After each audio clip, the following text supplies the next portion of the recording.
നമസ്കാരം. ഭാരത് ലൈവിലേക്ക് സ്വാഗതം. നമസ്കാരം. ജി സുധാകരനെ എല്ലാവർക്കും വളരെ വ്യക്തമായിട്ട് അറിയാം. മുൻ മന്ത്രിയായിരുന്നു ഇടതു സർക്കാരിൻ്റെ കാലത്ത്. ഇപ്പോൾ UDF പിന്തുണയുടെ സ്വതന്ത്ര MLA ആയി, അമ്പലപ്പുഴയുടെ MLA ആണ് അദ്ദേഹം. ഇപ്പോഴല്ല, UDFിലേക്ക് മാറിയ ശേഷമല്ല അദ്ദേഹം കടുത്ത ഭാഷയിലെ വിമർശനങ്ങൾ ഉയർത്തിവിടുന്നത്.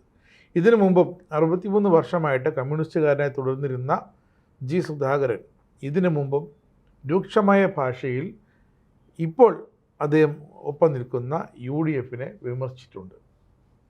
പിന്നെ സ്വന്തം അണികളെ, UDFിനെ എന്നുള്ളതല്ല, എതിരാളികളെ വിമർശിക്കുന്നതിൽ സുധാകരന് ഒരു മയവുമില്ല. സ്വന്തം അണികളെ വളരെ ചുരുക്കം മാത്രമേ വിമർശിച്ചിട്ടുള്ളൂ എന്ന് വേണമെങ്കിൽ കരുതാം ആ കാലയളവിൽ.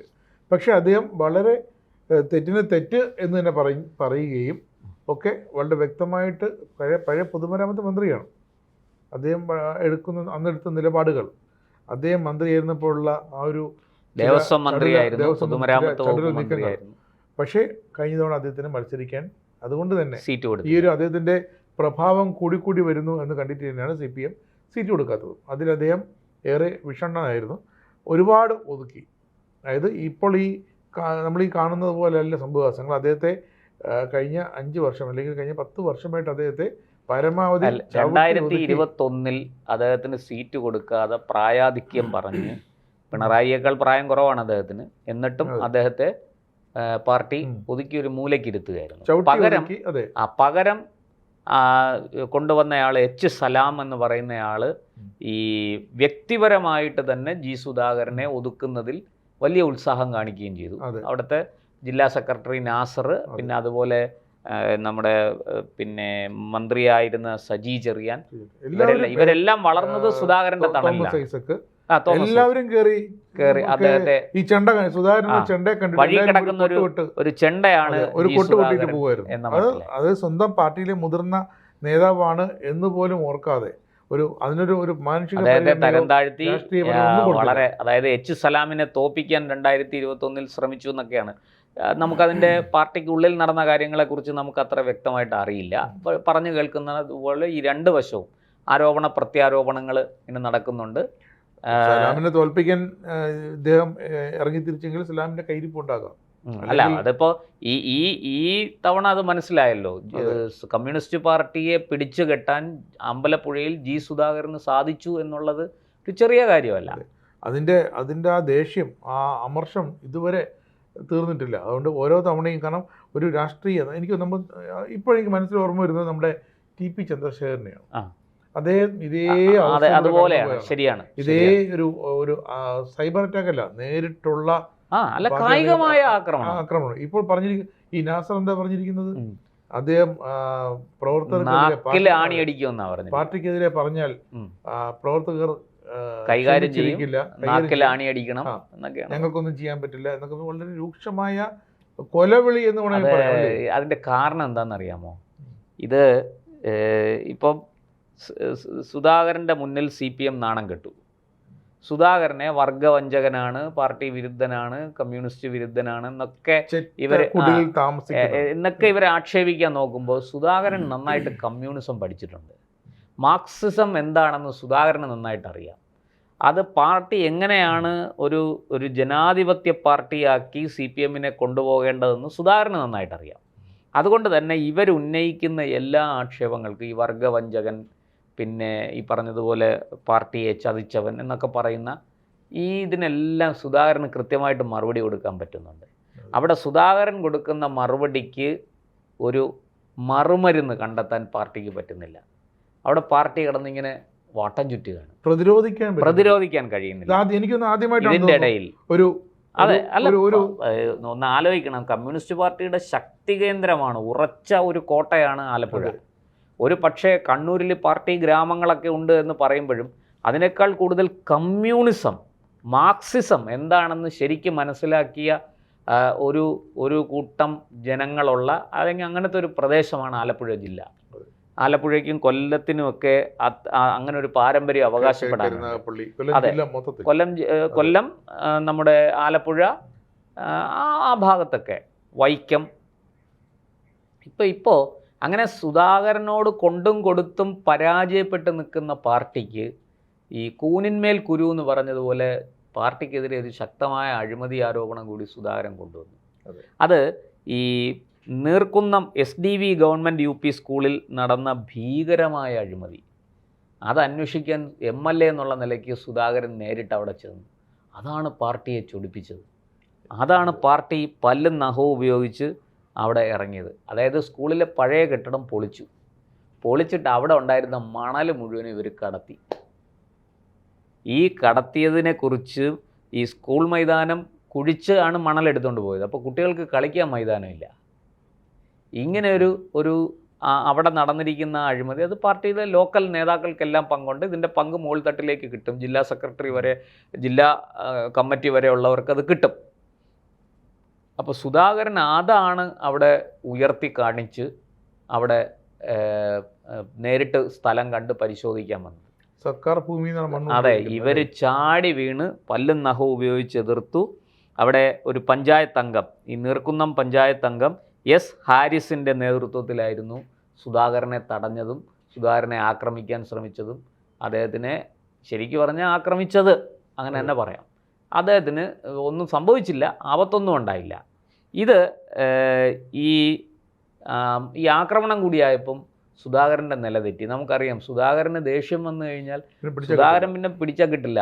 പുള്ളി താലങ്ങും വിലങ്ങും നാവ് കൊണ്ട്, അദ്ദേഹത്തിന്റെ നാവെന്ന് പറഞ്ഞാൽ ഉറുമിയേക്കാൾ മൂർച്ചയുള്ള, എന്തും വിളിച്ചു പറയും, എന്ത് സത്യവും മനസ്സിലാക്കി വെക്കുന്ന കാര്യം കൂടെ പറയും. ഇന്ന് മാത്രമല്ല, ഈ ഉറുമിയേക്കാൾ മൂർച്ചയുള്ള സുധാകരൻ്റെ നാവ് ഉരുളയ്ക്ക് ഉപ്പേരി പോലെ മറുപടി പറയാൻ കഴിയുന്ന അദ്ദേഹത്തിൻ്റെ ഒരു വൈദഗ്ധ്യം, ഇതെല്ലാം ഇവർക്ക് നന്നായിട്ട് ബോധ്യപ്പെട്ടു. എന്നിട്ട് പുള്ളി നേരെ പോയിട്ട് ആഭ്യന്തരമന്ത്രിക്കും വിദ്യാഭ്യാസ മന്ത്രിക്കും പരാതി കൊടുത്തു, അഴിമതിയുണ്ട്, ഇത് അന്വേഷിക്കണം.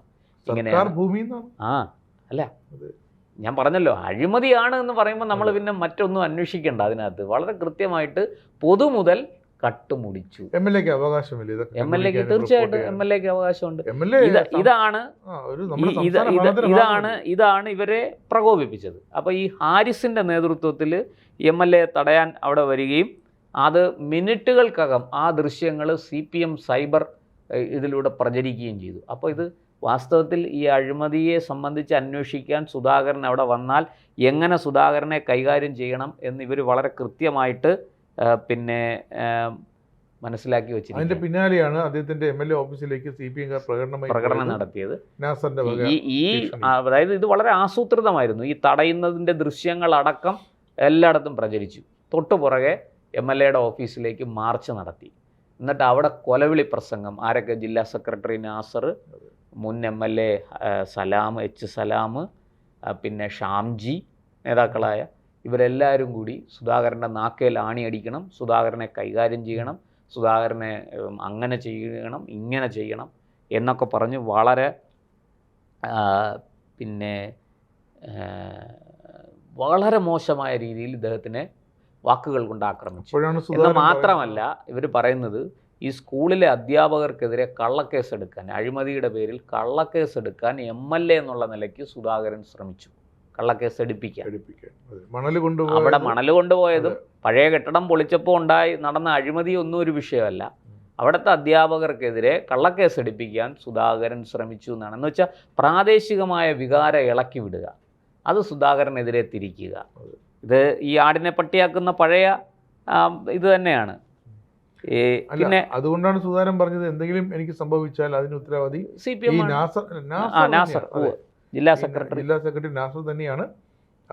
അത് മാത്രമല്ല, ഇപ്പോൾ സുധാകരൻ പൊതുവേദിയിൽ സംസാരിക്കാൻ വന്നാൽ മൈക്ക് ഓഫ് ചെയ്യണം, മൈക്ക് പിടിച്ചെടുക്കണം, സംസാരിക്കാൻ അനുവദിക്കരുത് എന്നൊക്കെ ആണ് ഈ നാസർ അടക്കമുള്ളവർ, സലാം അടക്കമുള്ളവർ പരസ്യമായി പ്രസംഗിച്ചത്. സുധാകരനെ ഒരു കാരണവശാലും പിന്നെ വെറുതെ വിടരുത്, സുധാകരനെതിരെ കയ്യും കെട്ടി നോക്കി നിൽക്കില്ല എന്നാണ് ഇവർ പറയുന്നത്. എന്തായാലും അവരുടെ ഇതൊക്കെ വെറും മനോരാജ്യമാണ്. സുധാകരനെ അങ്ങനെ പെട്ടെന്നൊന്നും ഇവർക്കാർക്കും കൈകാര്യം ചെയ്യാൻ പറ്റില്ല. സുധാകരനെ തെരുവിൽ വിചാരണ ചെയ്യും, പിന്നെ ഞങ്ങൾ വെറുതെ വിടില്ല, അതൊക്കെ പഴയ സംഭവങ്ങൾ പലതും ഓർമ്മയുണ്ടല്ലോ എന്നൊക്കെ പറഞ്ഞാണ് വന്നത്. പക്ഷേ ഇപ്പോൾ എന്തായാലും കോൺഗ്രസ് യു ഡി എഫും വളരെ ശക്തമായിട്ട് രംഗത്ത് വന്നു. ഇത് ഞങ്ങളങ്ങനെ വെറുതെ വിടത്തില്ല, നിയമ നടപടി സ്വീകരിക്കും. കെ സി വേണുഗോപാൽ അടക്കം രംഗത്ത് വന്നു. അദ്ദേഹം അവിടുത്തെ എം പിയും കൂടിയാണ്. മാത്രമല്ല രമേശ് ചെന്നിത്തല ആഭ്യന്തരമന്ത്രിയാണ്, അദ്ദേഹം രംഗത്ത് വന്നു. വി ഡി സതീശൻ മുഖ്യമന്ത്രി ഇതിനെതിരെ പ്രസ്താവന ഇറക്കി.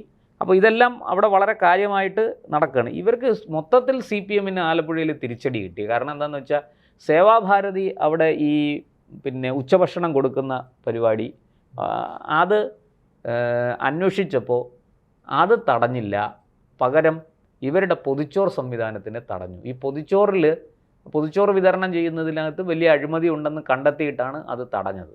മറ്റേത് സേവാഭാരതി അവിടെ കഞ്ഞിയാണ് ഉച്ചയ്ക്ക് കൊടുക്കുന്നത്. ഈ ഹോസ്പിറ്റലിൽ കിടക്കുന്നവർക്ക് ഉച്ചഭക്ഷണം എന്നുള്ള രീതിയിൽ വളരെ ചെറിയ. മറ്റേതങ്ങനെയല്ല, മൃഷ്ടാനം വീടുകളിൽ ചെന്ന് ഭീഷണിപ്പെടുത്തി പൊതിച്ചോറ് വാങ്ങുകയാണ്. അവിടെ മീനും ഒക്കെ ആയിട്ട് മുട്ടയും ഒക്കെ ആയിട്ട് ഉള്ള ഇത് വെജിറ്റേറിയൻ നോൺ വെജിറ്റേറിയൻ ഫുഡ് പൊതിച്ചോറാക്കി കൊണ്ടുവരികയാണ്. ഓരോ വീട്ടിൽ നിങ്ങൾ ഇന്ന് ഈ വീട്ടിൽ നിന്ന് 5 പൊതി വേണം, 2 പൊതി വേണം എന്ന് പറഞ്ഞ് ഓരോ വീടുകളിൽ വന്നങ്ങ് പറഞ്ഞിട്ട് പോവുകയാണ്. പൊതി കൊടുത്തില്ലെങ്കിൽ തിക്തഫലം വേറെ. അപ്പോൾ അതെല്ലാം ഇപ്പോൾ നിന്നുപോയി. അതിനൊക്കെ ഈ ആലപ്പുഴ മെഡിക്കൽ കോളേജിൽ ഇവരുടെ DYFIയുടെ പൊതിച്ചോറിനി വേണ്ടാന്ന് അവർ തീരുമാനിച്ചു കഴിഞ്ഞു. അങ്ങനെയൊക്കെയുള്ള ഒരുപാട് വിഷയങ്ങൾ അതിനകത്തുണ്ട്. ഞാൻ സമയപരിമിതി മൂലം അങ്ങോട്ട് പോകുന്നില്ല. അപ്പോൾ തുടരെ ആലപ്പുഴയിൽ തിരിച്ചടി കിട്ടിക്കൊണ്ടിരിക്കുകയാണ്. അതിൽ അവർക്ക് ഏറ്റവും വലിയ നാണക്കേട് അമ്പലപ്പുഴയിലെ തോൽവിയും സുധാകരൻ്റെ വിജയവും. അവിടെ ഒരുപക്ഷെ BJPയുടെ സ്ഥാനാർത്ഥി വിജയിച്ചിരുന്നെങ്കിൽ പോലും CPM ഇത്രയും വിഷമിക്കില്ലായിരുന്നു. അപ്പോൾ അങ്ങനെ സുധാകരൻ, അതായത് അവർ സർവ്വ അടവും നോക്കി സുധാകരനെ പരാജയപ്പെടുത്താൻ. പക്ഷെ അതൊന്നും വിജയിച്ചില്ല. സുധാകരൻ വിജയിച്ചു എന്നുള്ളതാണ്, ഇവർ പരാജയപ്പെട്ടു എന്നുള്ളതാണ്. അതാണ് അവരെ ഇത്രയും പ്രകോപിതരാക്കുന്നത് CPM-നെ. പിന്നെ സുധാകരൻ മറ്റൊരു കാര്യം ചെയ്തത്, അവിടെ മറ്റേ കൈരളി TV-യുടെ റിപ്പോർട്ടറെ വളരെ മോശമായിട്ട് സംസാരിച്ചു എന്ന് പറയുന്ന, നമുക്കറിയാം സുധാകരനോട് മുട്ടാൻ പോയാൽ സുധാകരൻ തിരിച്ചു പറയും, തേച്ചൊട്ടിക്കും. അതായത് അതിന് ഏത് ആയുധവും എടുത്ത് പ്രയോഗിച്ചു കളയും. ചോദ്യം ചോദിക്കുമ്പോൾ ഈ ചോദ്യം മറുപടി പൊതുവെ അങ്ങനെ ഒരു പ്രശ്നമുണ്ട്. അതായത് നമ്മൾ കൈരളി TV-യുടെയും ദേശാഭിമാനിയുടെയും റിപ്പോർട്ടർമാർക്ക്, പിന്നെ അതുപോലെ റിപ്പോർട്ടർ ചാനലിലെ റിപ്പോർട്ടർമാർക്കൊക്കെ ഈ രാഷ്ട്രീയ നേതാക്കളോട് ഒരു കാര്യം സംസാരിക്കുമ്പോൾ അവർക്ക് ഈ വിടക്കാക്കി തനിക്കാക്കുക എന്നൊരു രീതിയുണ്ട്. അതവർ ശ്രമിക്കുക. അത് സുധാകരനെ പോലെ ഒരാളുടെ അടുത്ത് വിജയിക്കില്ല. മറ്റു പലരുടെ അടുത്തും വിജയിച്ചെന്നിരിക്കും, പക്ഷെ സുധാകരനെ പോലെ ഒരാളുടെ അടുത്ത് അത് വിജയിക്കില്ല. അതാണ് സുധാകരൻ തിരിച്ച് നേരത്തെ രാജേഷ് ജി പറഞ്ഞതുപോലെ ഏതറ്റം വരെയും പോയി എതിരാളിയെ ആടിച്ച് നിലം പരിശാക്കാൻ സുധാകരൻ നാവുകൊണ്ട് എന്തും പറയും എന്നുള്ളത്. അത് സത്യത്തിൽ കൈരളി TV റിപ്പോർട്ടർ ഷാജഹാനെ കുറിച്ച് പറഞ്ഞത് തെറ്റായിപ്പോയി എന്ന് തന്നെയാണ് വ്യക്തിപരമായിട്ട് എനിക്കും തോന്നുന്നത്. അങ്ങനെ ഉള്ളൊരു പക്ഷേ സുധാകരനെ പർട്ടിക്കുലർ മറുപടി അവർ പ്രതീക്ഷിച്ചു. ആ മറുപടി കിട്ടുന്നവര് ചോദിച്ചു അദ്ദേഹത്തെ ഇങ്ങനെ ഇറിറ്റേറ്റ് ചെയ്തപ്പോൾ ഒരു പരിധി കഴിഞ്ഞപ്പോൾ അദ്ദേഹത്തിന് നിയന്ത്രണം. അതെ, അതൊക്കെ പറയുന്നുണ്ട് സുധാകരൻ. തനിക്ക് മറുപടി തരണമെന്ന്, ഞാൻ മറുപടി തരണമെന്ന് എന്താ ഇത്ര നിർബന്ധം എന്നൊക്കെ പറയുന്നുണ്ട്. ഇതെല്ലാം ഇപ്പോൾ സോഷ്യൽ മീഡിയയിൽ ഇതെല്ലാം വൈറലാണ്. അപ്പോൾ സുധാകരൻ തിരിച്ച് വളരെ എന്താ പറയുക, ആ നാവിൻ്റെ മൂർച്ച ബോധ്യപ്പെടുത്തി കൊടുത്തു. ഇങ്ങനെ ആലപ്പുഴയിൽ അമ്പലപ്പുഴയിൽ കൊണ്ടും കൊടുത്തും സുധാകരനും CPIM-ഉം മുന്നോട്ട് പോവുകയാണ്. ഇതെവിടെ ചെന്ന് നിൽക്കുമെന്നറിയാമോ? ഇത് ഏറ്റവും ഒടുവിൽ സംഭവിക്കാൻ പോകുന്നത് സുധാകരൻ ഒരു വലിയ രഹസ്യം വെളിപ്പെടുത്തും. ആ രഹസ്യം വെളിപ്പെടുത്തുന്നതോടുകൂടി പാർട്ടി വലിയ പ്രതിരോധത്തിലാവും, വലിയ പ്രതിസന്ധിയിലാവും. അതിന് മുമ്പേ തടയിടുകയാണ്. അതിനു മുമ്പേ സുധാകരനെ ഭീഷണിപ്പെടുത്തിയൊക്കെ നോക്കുകയാണ്. ഇത് കമ്മ്യൂണിസ്റ്റ് പാർട്ടിയിൽ ബുദ്ധിമാന്മാരായ രാഷ്ട്രീയ നേതാക്കളില്ല. ഇപ്പോൾ എല്ലാം ഈ ഗുണ്ടായിസം കാണിക്കുന്ന ആൾക്കാർക്കാണ് കൂടുതൽ അവിടെ സ്വാധീനം. അതിൻ്റെ ദോഷമാണ്. സുധാകരൻ്റെ സഹോദരൻ ഭുവനേന്ദ്രൻ എന്നാണ്, ഭുവനേശ്വരൻ്റെ മരണവുമായി ബന്ധപ്പെട്ട ചില കാര്യങ്ങൾ അദ്ദേഹം വെളിപ്പെടുത്തിയാൽ, കുറച്ചൊക്കെ അദ്ദേഹം വെളിപ്പെടുത്തിയിട്ടുണ്ട്. മറ്റേ ആഞ്ഞിലി വെട്ടി കേസിന് പോയ കഥയൊക്കെ അദ്ദേഹം പറഞ്ഞിട്ടുണ്ട്. പക്ഷെ കുറച്ചുകൂടെ മുന്നോട്ട് പോയാൽ അത് CPIM-ന് വലിയ പരിക്കുണ്ടാക്കും. പല വലിയ രഹസ്യങ്ങളും പുറത്തു വരും. എന്ന് മാത്രമല്ല, ഇന്ന് വിജയിച്ച് CPM-നോടൊപ്പം നിൽക്കുന്ന ചില ആൾക്കാർക്ക് അത് വലിയ ദോഷമുണ്ടാക്കും. ഞാൻ അതിൻ്റെ വിശദാംശങ്ങളിലേക്ക് ഇപ്പോൾ പോകുന്നില്ല. അത്തരം ഈ ശവക്കുഴി മാന്തൽ നടക്കാതിരിക്കട്ടെ എന്ന് നമുക്ക് പറയാനേ പറ്റുള്ളൂ. അതുകൊണ്ട് സുധാകരനെ പ്രകോപിപ്പിക്കരുത്. അത് CPM-ന് വലിയ ആപത്തുണ്ടാക്കും. സുധാകരനെ സംബന്ധിച്ചിടത്തോളം അദ്ദേഹം നല്ല വയസ്സായി, അദ്ദേഹത്തിന് ഈ 5 കൊല്ലം MLA ആയിട്ടിരുന്ന് മുന്നോട്ട് പോവുക എന്ന് മാത്രമേ ഉള്ളൂ. അത് സുധാകരനെ രാഷ്ട്രീയം പഠിപ്പിക്കേണ്ട, എങ്ങനെ MLA ആയിരിക്കണം എന്നുള്ളത് നന്നായിട്ടറിയാം. 96-ലും 2006-ൽ മന്ത്രിയായിരുന്നു, 2016-ൽ മന്ത്രിയായിരുന്നു, 2011-ൽ MLA ആയിരുന്നു. അപ്പോൾ നന്നായിട്ട് 96-ൽ MLA ആയിരുന്നു. അപ്പോൾ അതൊക്കെ സുധാകരനെ സംബന്ധിച്ചിടത്തോളം വളരെ കൃത്യമായിട്ട് രാഷ്ട്രീയം കളിക്കാൻ അറിയാം. ആ കളി സുധാകരൻ്റെ അടുക്കൽ നിന്ന് പഠിച്ചവർ സുധാകരനെ തിരിച്ചു പഠിപ്പിക്കാൻ പോയാൽ അത് പരിക്ക് പറ്റുന്നത് നിങ്ങൾക്കായിരിക്കും എന്ന് മാത്രമേ ഉള്ളൂ. അതുകൊണ്ട് CPM സുധാകരനുമായിട്ടുള്ള ഈ യുദ്ധം അത് നിർത്തിവെച്ചാൽ CPM-നും ആലപ്പുഴയിലെ CPM ജില്ലാ കമ്മിറ്റിക്കും നല്ലത്. അവരുടെ 26 MLA-മാരെ പോലെ തന്നെ സുധാകരനും ഒരു MLA ആണ്, ഒരു നിയമസഭാ സാമാജികനാണ്. ഈ സാമാജികന് പ്രവർത്തിക്കാനുള്ള തന്റെ മണ്ഡലത്തിൽ പ്രവർത്തിക്കാനുള്ള എല്ലാ സ്വാതന്ത്ര്യമുണ്ട്. അതിനെ ചോദ്യം ചെയ്യാൻ ഒരു രാഷ്ട്രീയ പാർട്ടിക്കും അവകാശമില്ല, അധികാരമില്ല. അത് തിരിച്ചറിഞ്ഞുകൊണ്ട് സുധാകരനോട് മാന്യമായിട്ട് ഇടപെട്ടാൽ അത് CPM-നും ഗുണം ചെയ്യും. അല്ലാത്ത പക്ഷം നിങ്ങൾ വില കൊടുത്ത് വെന വാങ്ങിച്ച് വീട്ടിനകത്ത് വെക്കുന്നത് പോലെ, വേലി കിടക്കുന്ന പാമ്പിനെ കൊണ്ടുവന്ന് വീട്ടിൻ്റെ അലമാരയ്ക്കകത്ത് വെക്കുന്നത് പോലെ ആണ് CPM ചെയ്തുകൊണ്ടിരിക്കുന്നത് എന്ന് മാത്രമേ അതിനെക്കുറിച്ച് പറയാൻ.